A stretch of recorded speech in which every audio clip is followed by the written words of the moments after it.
اور ترجمان مسلم نون نے کہا ہے کہ کرونا ریلیف فنڈ کی مد میں 40 ارب روپے کی بے قاعدگیاں ہوئی ہیں۔ آڈیٹر جنرل پاکستان کی رپورٹ میں رقوم کے خرچ کا حساب نہ ہونے کی نشاندہی کی گئی۔ آکسیجن سلنڈر مارکیٹ ریٹ سے زیادہ قیمت پر خریدے گئے۔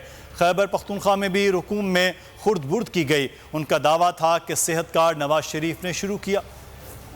جو پرائم منسٹر کا کووڈ ریلیف فنڈ ہے اس کے اندر جو آڈیٹر جنرل ہیں انہوں نے ایک رپورٹ دی جو فنڈ کووڈ کا سٹیمولس فنڈ تھا جو کہ پرائم منسٹر نے اپنی تصویریں لگا کر جس کا اشتہار دیا تھا کہ یہ فنڈ ہم 1.25 کھرب روپے کا جو ہے وہ کووڈ ریلیف کے لیے ہم دے رہے ہیں۔ کے اندر جو ریلیز اماؤنٹ تھا 354 ارب روپے، جو ریکارڈ مل سکا اس کے اندر 40 ارب روپے کی بے ضابطگیاں، فراڈولنٹ پیمنٹس، پریکیورمنٹ کا خرد برد اور جو پیمنٹس دینی تھیں چاہے وہ NDMA ہو، یوٹیلیٹی سٹورز ہوں، اس کے علاوہ BISP پروگرام ہو، اور جو پریکیورمنٹ کرنی تھی کووڈ ریلیٹڈ فیڈرل لیول کے اوپر اس میں 40 ارب کا خرد برد پایا گیا۔ کوئی ریکارڈ گورنمنٹ نے مہیا نہیں کیا۔ آڈیٹر جنرل آفس بار بار ان سے ریکارڈ مانگتا رہا، ریکارڈ کی ویریفیکیشن مانگتا رہا۔ 22 جنوری تک کیا ہے، کیا فنڈ ہے، کتنا کھایا گیا ہے، کتنا سودا بیچا گیا ہے، کتنا جیبوں میں گیا ہے، اس کا کوئی ریکارڈ موجود نہیں۔